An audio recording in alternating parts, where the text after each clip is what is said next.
Nesse posto eu cantei por muito tempo. Cantei também nesse Lava Jato. Te montava um sonzinho ali do lado.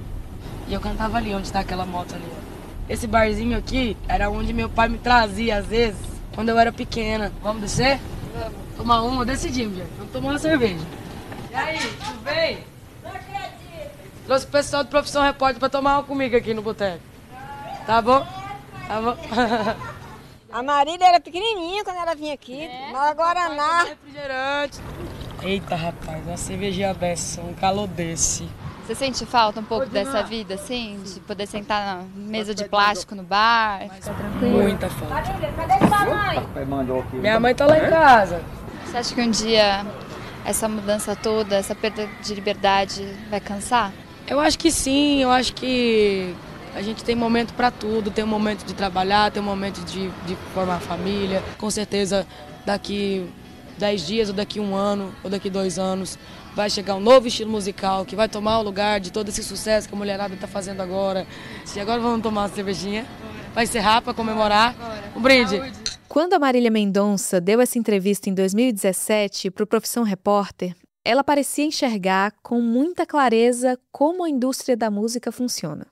Esse mercado tem mesmo modas que vão e vêm e um espaço disputado a cada lançamento. Não é fácil construir algo que seja durável. Só que ela conseguiu. Bora!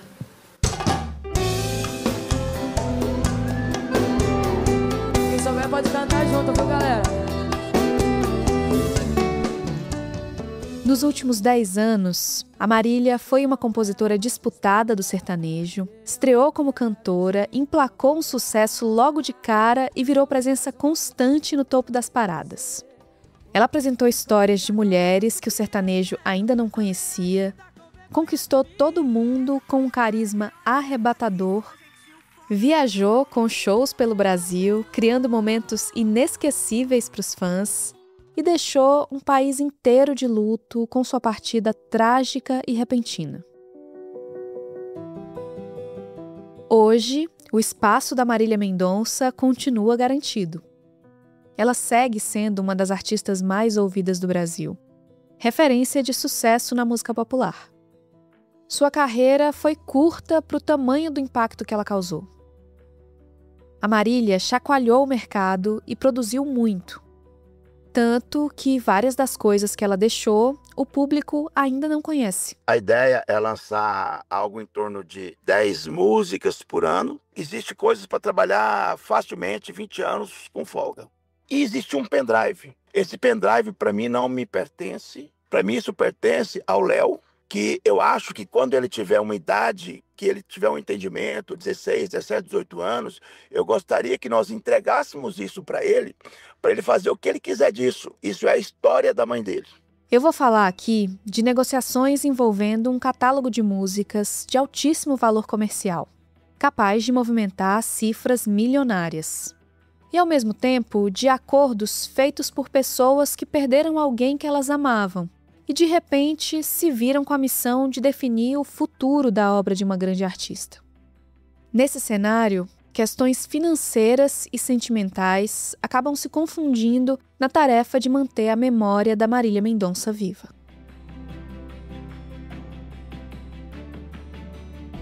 Eu sou Carol Prado e esse é Marília, o outro lado da sofrência. Um podcast do G1 para tentar explicar o que fez a sofrência de Marília Mendonça entrar para a história.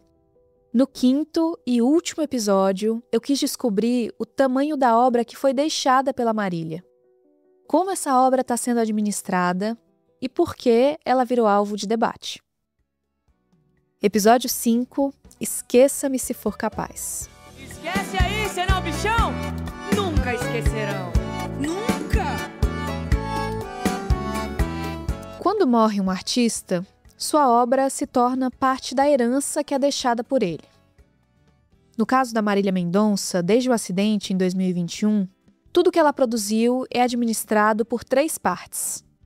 A família, a gravadora Som Livre, que é responsável pelos lançamentos, e a Workshow, empresa do Vander Oliveira, empresário da Marília, que você ouviu várias vezes aqui, inclusive agora contando a história do pendrive. Essas partes precisam trabalhar juntas para garantir que a voz da Marília continue presente. Isso envolve preservar a imagem dela, a memória que o público construiu, proteger o que já foi lançado e decidir o que fazer com trabalhos inéditos que possam ser divulgados de forma póstuma. Mas nem todas as decisões sobre o que deve ou não ser feito e de que forma agradam todos os envolvidos. Não finja que eu não tô falando com você, eu tô parado no meio da rua. Por exemplo, no início desse ano, foi lançado um dueto póstumo entre a Marília e o Cristiano Araújo, cantor sertanejo que morreu em 2015. Foi uma ideia da família com a qual o Vander, empresário, não concordou. A família decidiu, eu poderia não ter liberado, mas eu, como era da família, eu não achei que era prudente eu não deixar. Mas se tivesse me perguntado, eu não gostaria que tivesse sido feito. Essa obra é tão poderosa e gera tanta disputa porque o público continua ouvindo muito as músicas da Marília. De maneira geral, no dia e na semana de falecimento, aumenta bastante o consumo, mas depois volta para o patamar original. Essa é a Carolina Alzugir. Ela é líder de música do Spotify no Brasil. No caso da Marília, o patamar dela já era altíssimo. Sim, logo depois do falecimento aumentou e o patamar ficou ainda mais alto e se manteve alto por muito tempo, mas continua quebrando recordes. Ela continua quebrando recordes mesmo depois do falecimento. Então, por exemplo, você falou do desempenho das músicas depois do lançamento. Eu comentei com você que 7 músicas da Marília atingiram o primeiro lugar no ranking do Spotify, o que é um feito inédito também. Só que 2 delas quebraram recorde de tempo no primeiro lugar. Agora eu não vou lembrar exatamente de cabeça quantos dias ou quantas semanas essas 2 músicas ficaram em primeiro lugar no Spotify e ninguém roubava esse trono, né? Uma delas foi Todo Mundo Vai Sofrer, quando a Marília ainda estava viva. A outra foi Leão, depois do falecimento dela.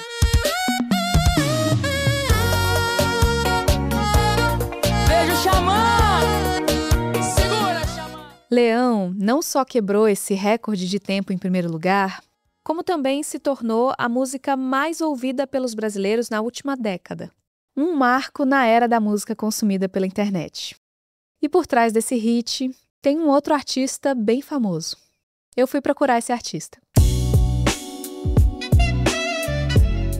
Que não aceita nada? Um café, uma água, um suco? Fala, dona Sônia. Isso aqui é minha mãe, dona Sônia. O Xamã me recebeu na casa dele, no Rio de Janeiro. Lá, eu conheci a dona Sônia, brinquei com o Ragnar, um pitbull que não tem nada de bravo, e eu conversei muito com esse artista que é hoje um dos principais nomes do rap nacional. No primeiro episódio desse podcast, eu contei como o luto pela partida da Marília Mendonça se tornou um trauma para muita gente da música.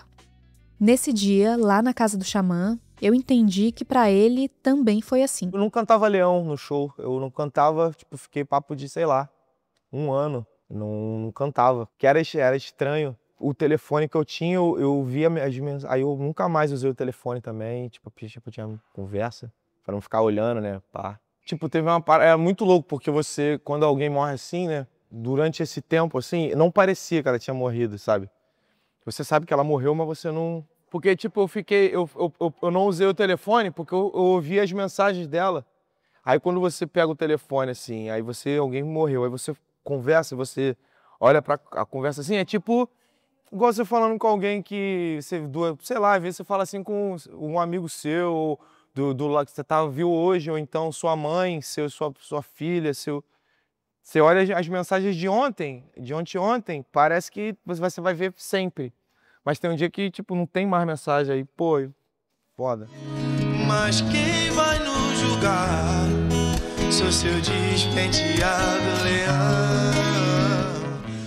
O Xamã é o compositor da música Leão. Originalmente, essa música foi gravada como uma parceria entre ele e a Marília para um álbum do Xamã que foi lançado em 2020 e se chama Zodíaco.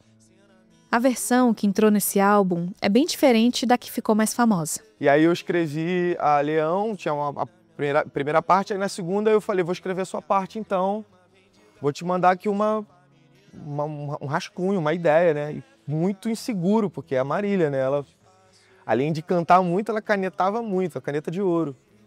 Aí eu fui, escrevi mais ou menos assim, aí cantei no áudiozinho assim, o refrão, falei, se eu subo nesse palco. E ela, quando ela pegou, ela, que é isso, que incrível! E ela já cantou com aquela vozona dela. Ela, tipo assim, ela criou uma textura diferente pra música, né? Ela tinha um jeito de interpretar, parece que era uma roupa. Que ela pegava a roupa e vestia e parecia parte dela, né? Essa afinidade com o xamã é muito representativa de mais um traço importante da carreira da Marília Mendonça. O trânsito fácil que ela tinha com artistas de estilos bem distantes do sertanejo ajudou a quebrar barreiras que existem em volta de alguns gêneros musicais, como lembrou a Carolina Alzuguir, a executiva do Spotify.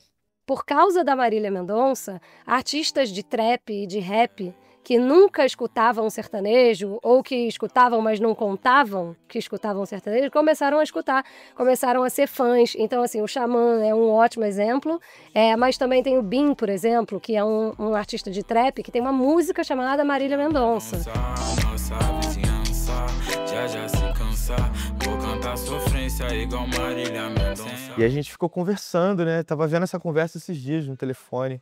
A gente mandava muita música, né? Eu achava que ela não conhecia muito de rap, ela conhecia tudo, Racionais, e gostava das músicas de poesia acústica, gostava dos artistas, assim, que cantavam mais love songs. É verdade que a Marília ouvia de tudo. Mas como eu já contei aqui, pra cantar, ela gostava mesmo era do brega. Ensina, me afoga e faz boca a boca, renova minha rima, vem de garfo que hoje é sopa, menina. Em maio de 2021, durante a pandemia, a Marília cantou numa live essa outra versão de Leão, adaptada para uma batida irresistível de Arrocha. Bum, Leão, eu falei, caraca, o que ela fez, cara? E ficou incrível, né? Ficou muito dançante. Todos os meus amigos, né, que curtiam, colocavam ela no som, assim, sabe? Virou uma febre no Brasil.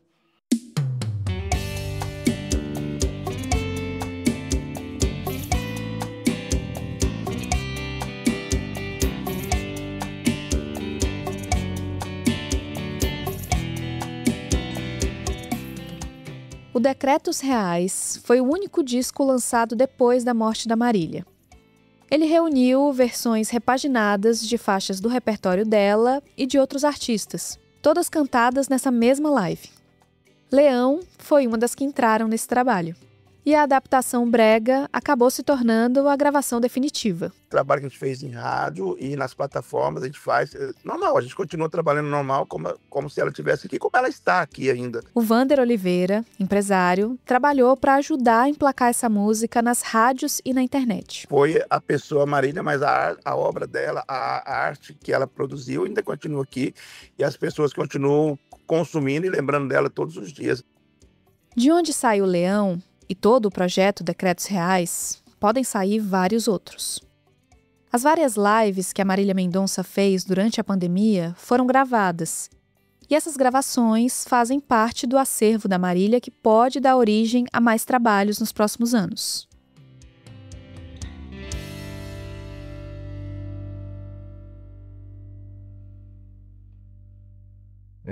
Graças a Deus a gente tem muitos lançamentos de coisas inéditas para vir. Vai ter o filme, né? Que tá em produção. Esse é o João Gustavo, irmão mais novo da Marília Mendonça. Como membro da família, ele participa das decisões sobre o futuro dessa obra, assim como a mãe deles, Dona Ruth, e o cantor Murilo Huff. O Murilo é o pai do Léo, filho da Marília, que hoje tem 5 anos e é o único herdeiro dela. Além dessa cinebiografia que o João Gustavo citou, uma série documental sobre a vida da Marília também já foi anunciada. Tem aí algumas músicas que a gente tem aqui também, várias músicas que a gente tem, né? Então, pode ficar tranquilo que esses lançamentos aí vão acontecer, a gente já está organizando da melhor forma. O João Gustavo é meio vago ao falar da dimensão desse acervo inédito. Isso é porque nem ele, nem ninguém tem certeza ainda sobre qual é exatamente o tamanho dele. Quando a Marília Mendonça morreu em 2021, existiam 331 composições dela registradas no ECAD, o Escritório de Arrecadação de Direitos Autorais. Dessas, 98 nunca tinham sido lançadas até então. Eu fui conversar com a Marília Neves, jornalista do G1, para saber um pouco mais sobre esse assunto. Ela fez uma reportagem sobre a obra da Marília Mendonça que ainda não foi lançada. Marília, eu já entendi que esse acervo é gigante. O que exatamente tem nele? Então, Carol, tem toda a produção que ela gravou em vida, né? Todas as músicas que estão nos álbuns que a gente já conhece. Tem algumas registradas, mas que não foram gravadas nem por ela, nem por outros artistas. Tem o material das lives que ela fez durante a pandemia, que foram um sucesso, recorde de audiência. Tem a Serenata, Manuscrito, algumas que ela fez com alguns amigos e parceiros. Tem um pendrive que tem cerca de 110, 115, não sei se dá para dizer faixas, né? Porque não são músicas exatamente, são registros e ideias que ela colocou ali, gravando música de outras pessoas, algumas ideias que surgiam para outras composições. E tem também o material que está gravado no estúdio do Pepato, que é onde ela gravava todas as produções dela, e tem o HD com todo o material da Marília que está lá, que ainda não sabe exatamente o que tem, mas tem material registrado lá de Marília. Esse pendrive que a Marília Neves citou causou um atrito entre as partes envolvidas na administração da obra da Marília Mendonça. Ele foi gravado pelo Juliano Soares, também conhecido como Chula, o melhor amigo e principal parceiro de composição da Marília desde o início da carreira.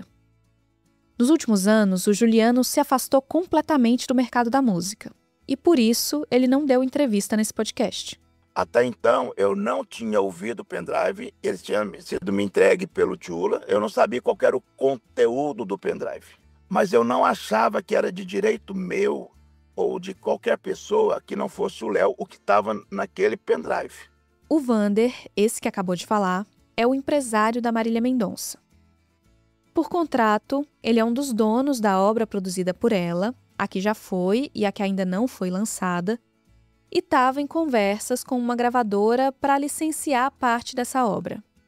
O Vander diz que, ao receber esse pendrive, não incluiu o conteúdo dele nas negociações.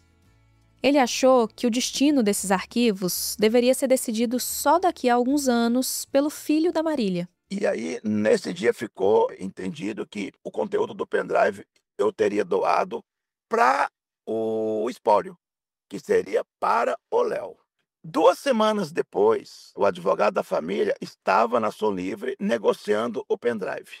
Naquele momento, eu fiquei bem chateado, porque eu achava que aquilo era da criança, né? A minha parte, dos meus 50%, eu fiz uma doação, porque eu imaginava que aquilo iria fazer bem para a criança, porque que hoje ele não entende, mas quando ele tivesse lá o entendimento, ele ia poder abrir e ver o que era, o que tinha, qual que era o contexto do pendrive.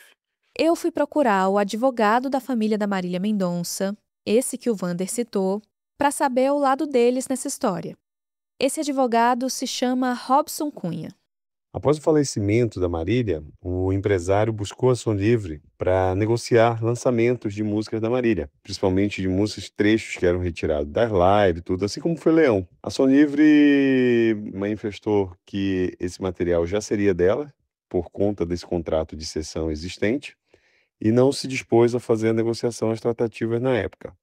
O empresário, então, buscou a Sony, a gravadora Sony, que na época havia adquirido a Som Livre, e o presidente da época interessou em negociar com o empresário. Então, eles negociaram, e a negociação foram 114 músicas, onde partes seriam de trechos de live, editados e tudo mais, e uma parte seriam dessas músicas inéditas, que continham pendrive. A Som Livre, observando isso, interessou então em negociar com o restante das músicas do pendrive, 150 músicas, e nós entramos nessa negociação. O Vander diz que só incluiu o conteúdo do pendrive nas negociações com a gravadora depois de saber da movimentação feita pelo advogado da família.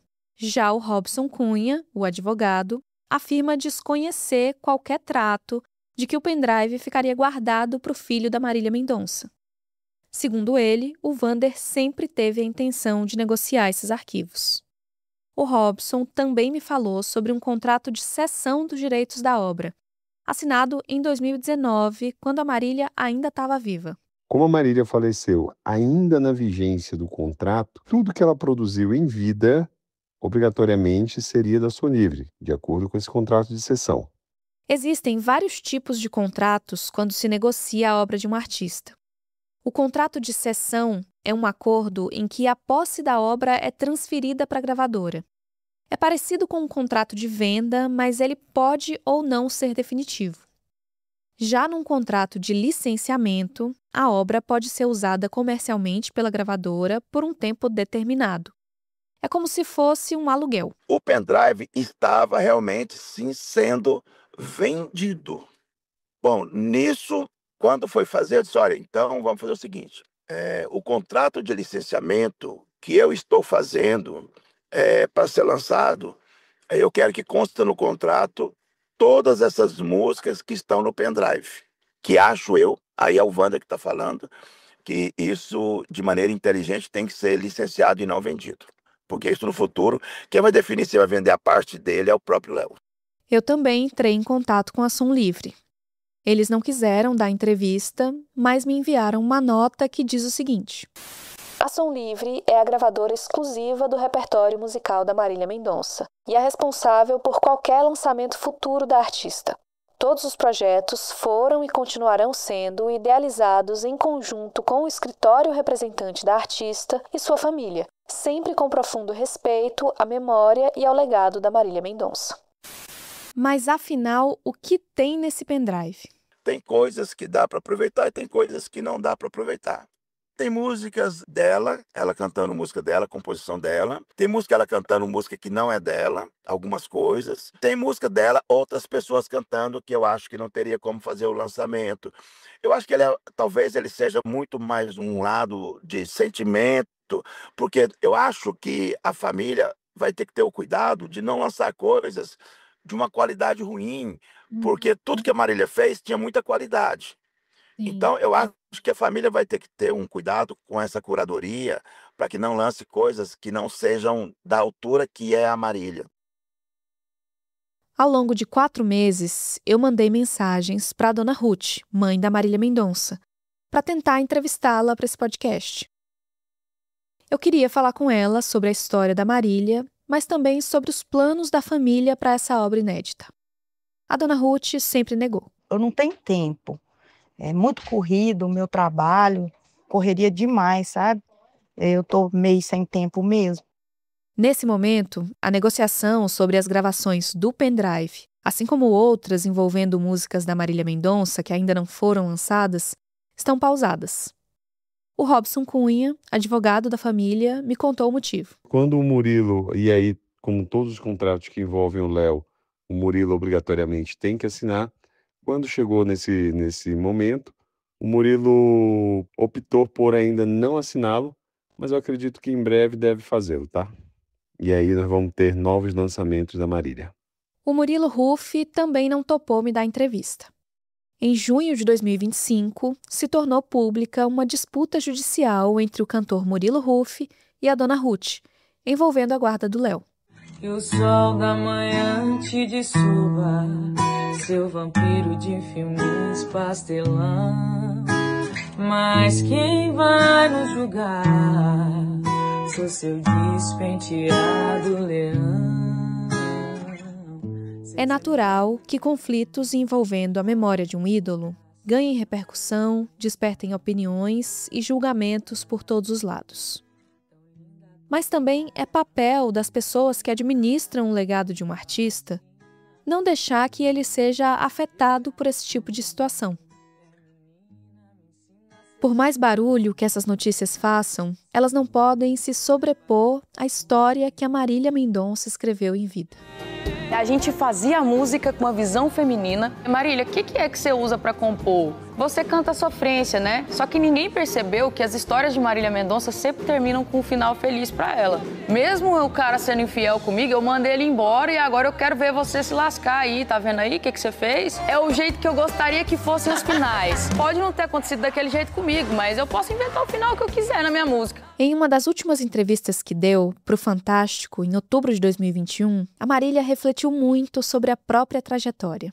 Cuida bem dela, você não vai conhecer alguém melhor que ela. Relembrou as primeiras composições que foram gravadas por outros artistas e o efeito que esse ponto de vista teve no mercado da música quando surgiu, pegando muita gente de surpresa. Que homem maravilhoso, detalhista, incrível, perfeito, lindo. Chegar no atual e falar, olha, por favor, cuida bem da minha ex. Aí veio depois, calma, a sua insegurança não te leva a nada. Eu quero ser seu homem, te fazer amada. Amar você até você se amar e me amar. Calma. Mais uma visão de mulher por trás e um homem cantando. O cenário ideal de tudo que as mulheres estavam esperando, entendeu? Foi o que chocou o mercado naquela época. E hoje eu consigo visualizar a grandeza disso. E a gente fazia sem saber que tinha essa força toda. Só hoje a gente consegue entender. 6 anos tinham se passado desde aquele primeiro álbum lançado. E nessa entrevista, a Marília estava diferente daquela outra que abriu esse episódio. Mais madura e mais segura, ela já tinha consciência do impacto duradouro causado por ela e pelas cantoras da mesma geração. A gente quebrou tabus das mulheres falarem que elas bebiam, elas falarem que elas traíam. Como é vista a mulher que fala, eu tenho dinheiro e eu trabalho para ganhar o dinheiro?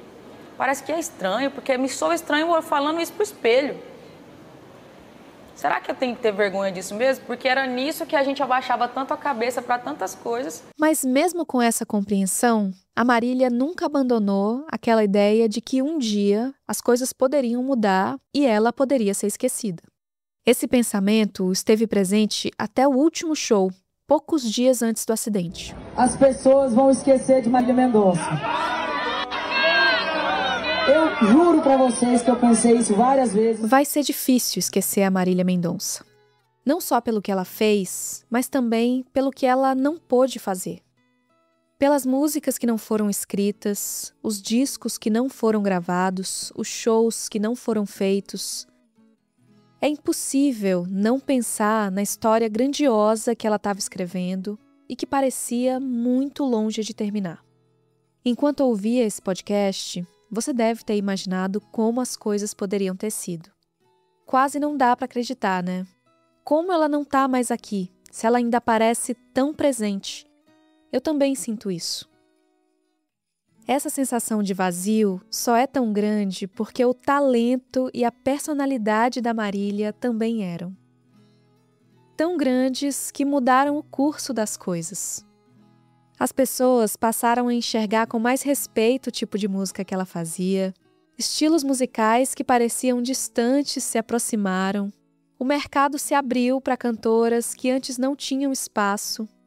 Muitas mulheres puderam, algumas pela primeira vez, se reconhecer de verdade numa artista, algo que ninguém é capaz de esquecer. E mesmo que a protagonista dessa história não esteja mais aqui, o legado dela é do tipo que não dá para apagar, não importa quanto tempo passe. Me olho no espelho, meu cabelo e os meus olhos trazem você pra mim, que eu não quero mais viver assim. Vou esperar você chegar, te dizer o que não dá.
Esse podcast foi criado e produzido por mim, Carol Prado.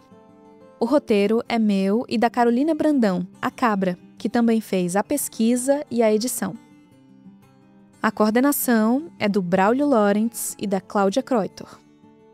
Nesse episódio, colaboraram também a Ana Luísa Marques, a Marília Neves e a Stephanie Rodrigues.